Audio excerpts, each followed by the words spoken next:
قدرمنو اکثره موږ لیدلی دي نارینه د زنانو څخه ګیله کوي، د خپلو ښځو څخه ګیله کوي چې کپړې نه اغوندي، سینګار نه کوي، ځان پاکي صفایي نه کوي. لیکن تا څه کړي دي؟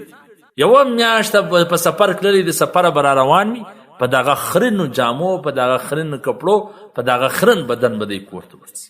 لیکن هغه طرف څه هغه ښه پاک صاف سوتره زیب و زینت د سینګار څه برابره غواړي.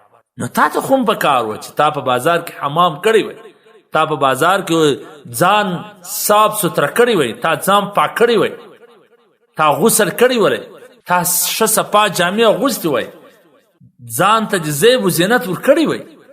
کور ته باید تم داسې ورغلی، خپله به د دې خوا وروانې د خولو بوی به پر ګرځي او کپړې به خرینې او دغسې به دی خپل سره ببر ګګرې وروان وي. او دو خوا به نو ګیله کوي وایي ښځې ولې زموږ سره دی کوي؟ لکه څومره چې ته پر ښځه حق لرې، دغومره هغه هم پر تا باندې حق لري چې ته خپل ځان هم صاف سوتره کړي. خپله به د خولې بوی ګرځي، په میاشت کې به خوله نه صفا کړي. یو ښه نیمه تیلی نسوار به هم ورته په خوله کې واچي.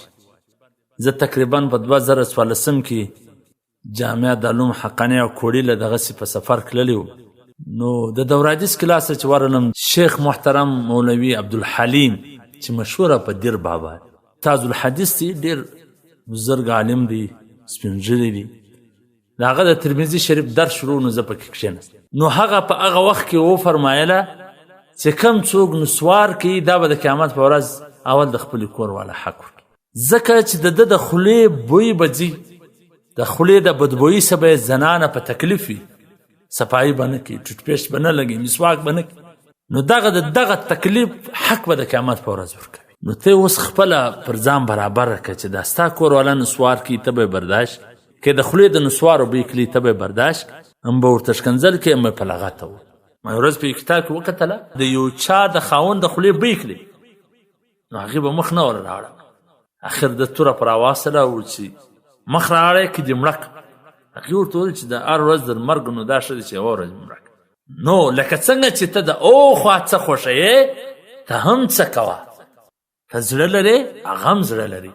نو چې د دواړو خیال سره ساتله کېږي، ښځه د خاوند خیال ساتي، خاوند د ښځې خیال ساتي. هسې د ضرورت چپلي یې ونه ګڼي که د ضرورت و بس په پښو کې که ضرورت نه و بیا غورځي.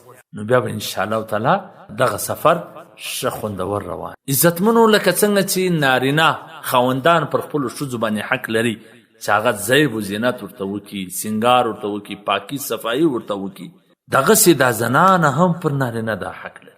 ځکه الله جل جلاله فرمای ولهن مثل الذي عليهن بالمعروف، چې د زنانو هم داسې حق دی لکه څنګه چې د نارینه پر دې باندې حق دی. حضرت عبدالله بن عباس رضی الله تعالی عنه چې کله د آیات ووایي، بیا وفرمایله چې زه دا خوښوم چې د خپلې کور والا د خوشحالۍ دپاره ځان ښایسته کړم، زیب و زینت وکړم، لکه څنګه چې هغه زما د خوشحالۍ دپاره سینګار کوي او ځان ښایسته کوي. تفسیر ابن کثیر جلد نمبر اول صفحه نمبر 313.